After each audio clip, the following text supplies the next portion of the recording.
प्यारे बच्चों, मैथ्स मंत्रा YouTube channel पर आप सभी का स्वागत है। और आज मैं पुनः प्रश्नावली 3.7 के प्रश्न संख्या 7.5 यानी 7 नंबर में जो कुल मिलाकर 5 प्रश्न है, 5वें प्रश्न को लेकर के मैं यहाँ पर उपस्थित हुआ हूँ। 2 समीकरण प्रत्येक प्रश्न की तरह यहाँ भी दिए गए हैं। और इस बार का जो प्रश्न है बहुत ही टफ कहा जा सकता है। इसको इत्मीनान से समझने की ज़रूरत है। यदि आप ठीक से नहीं समझेंगे तो इसको समझ ही नहीं पाएंगे। तो यहाँ पर क्या करना है, सबसे पहले हम लोग क्या करेंगे कि दोनों, चूंकि यदि हम इतनी संख्या को ऊपर से गुना कर दें, 152 से नीचे गुना करें तो ये बहुत बड़ा गुना हो जाएगा। बनने का तो बन ही जाएगा, लेकिन ये बहुत बड़ा गुना भाग हो जाएगा। तो इसको कुछ आसान करने के लिए हम लोग क्या करेंगे कि सबसे पहले दोनों समीकरण को एक बार जोड़ करके जो कुछ भी आएगा एक नया समीकरण बना लेंगे, और फिर दोनों को घटा करके जो कुछ भी आएगा उससे एक नया समीकरण बना लेंगे। ऐसा करते हुए 2 समीकरण प्राप्त होगा। एक बार जोड़ने पर जो भी प्राप्त होगा, एक बार घटाने पर जो भी प्राप्त होगा। तो आइए मैं इसे करके देख लेता हूँ। तो यहाँ पर सबसे पहले हम लोग लिखेंगे समीकरण 1 को समीकरण 2 में जोड़ने पर, ठीक है। जोड़ने पर जब लिखते हैं तो हम लोग चिन्ह नहीं बदलते हैं, जैसा रहता है वैसा ही रहने देते हैं। और माइनस में 74, फिर क्या है 378x + 152y is equal to minus में 604। दोनों को जोड़ देते हैं। तो माइनस और प्लस को जब जोड़ा जाता है तो यूँ समझिए कि जो चिन्ह है इसी के अनुकूल काम किया जाता है। तो यहाँ पर आपको घटाने, माइनस का चिन्ह बड़ा है तो माइनस में 226x बचेगा आपका। इस दोनों का भी डिफरेंस निकलेगा, तो डिफरेंस निकालेंगे तो फिर से कितना आएगा, फिर से इसका भी मान, चूँकि दोनों समान ही राशि है तो फिर से 266y हो जाएगा। और जब आप ये भी -74 है, ये भी -604 है, तो दोनों को जब जोड़ेंगे तो माइनस में 778 हो जाएगा, ठीक है। और ये जो अभी आप यहाँ पर प्राप्त हो रहा है, इसमें से क्या करेंगे कि 226 कॉमन ले लेंगे। तो माइनस में 2 2 6 यानी 226 कॉमन ले लेते हैं। अब हमारे पास बचता है x + y, और यहाँ पर है माइनस में 678।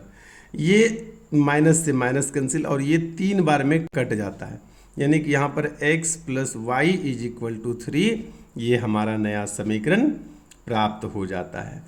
इसी प्रकार अब ये दोनों समीकरण जो हमारे पास था, जैसे यहाँ पर लिखा जोड़ने पर, अब इस बार लिखते हैं घटाने पर। फिर से लिखता हूँ समीकरण 1 एवं समीकरण 2 को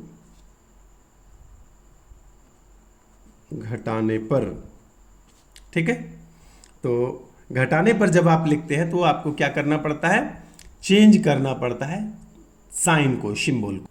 तो सबसे पहले मैं दोनों समीकरण लिख देता हूँ। 152x माइनस में 378y is equal to minus में 74, और फिर माइनस में 378x, और फिर प्लस में 152y, फिर माइनस में 604, ठीक है। जब भी आप घटाने पर लिखते हैं तो चिन्ह बदलना पड़ता है। यहाँ पहले से माइनस है, अब माइनस का मान खत्म हो गया, प्लस हो गया। यहाँ पर पहले से प्लस है, तब प्लस का वैल्यू खत्म, माइनस हो गया। और यहाँ पहले से माइनस है तो इस माइनस का वैल्यू खत्म, अब प्लस हो गया, ठीक है। तो ये भी प्लस, ये भी प्लस, दोनों को जोड़ेंगे तो ये कितना हो जाएगा 530।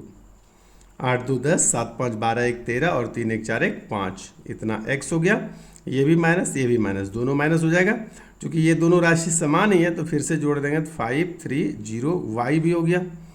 और एक यहाँ माइनस है, एक प्लस है, तो इस बार प्लस में, यानी 604 में जब आप 74 घटाएंगे तो क्या बचेगा, तो 4 में से 4 घटेगा तो 0, और 0 में से 7 घटाएंगे तो 1 दाई 10, और 10 में 7 गया तो बच गया 3, और यहाँ पर एक ले ही लिए हैं तो यहाँ पर 5 बचा, 530 होता है।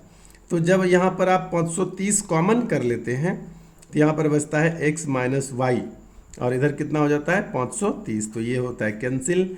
और x minus y is equal to 1, ये समीकरण 4 होता है।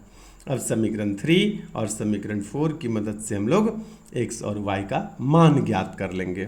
तो आइए दोनों का मान ज्ञात कर ही लेते हैं, बहुत ही आसान है। यहाँ पर लिखना होगा समीकरण 3, ये 3 लिखा हूँ, 3 में समीकरण 4 को जोड़ने पर, ठीक है। तो समीकरण 3 है अपना x प्लस वाई बराबर 3 और चौथा समीकरण है x माइनस वाई बराबर 1। जोड़ने पर मतलब ये कट गया, अब बच गया अपना 2x बराबर कितना 4, यानी x बराबर कितना तो 4/2, कटाएंगे तो ये हो जाएगा x बराबर 2। अब x का मान समीकरण 3 अथवा 4 में रख देते हैं। तो इसी बात को लिखता हूँ यहाँ पर कि x का मान समीकरण किस में लिखना है, 3 में ही लिख देता हूँ, 3 में रखने पर। तो समीकरण 3 है अपना x plus y is equal to 3। तो x का मान रख देते हैं x की जगह पर, तो ये x है, x की जगह पर x का मान रखते हैं, प्लस y और हुआ 3। y बराबर क्या हो जाएगा 3, और ये 2 को बराबर के दूसरी तरफ ले लेते हैं, तो ये हो गया -2 बराबर 1।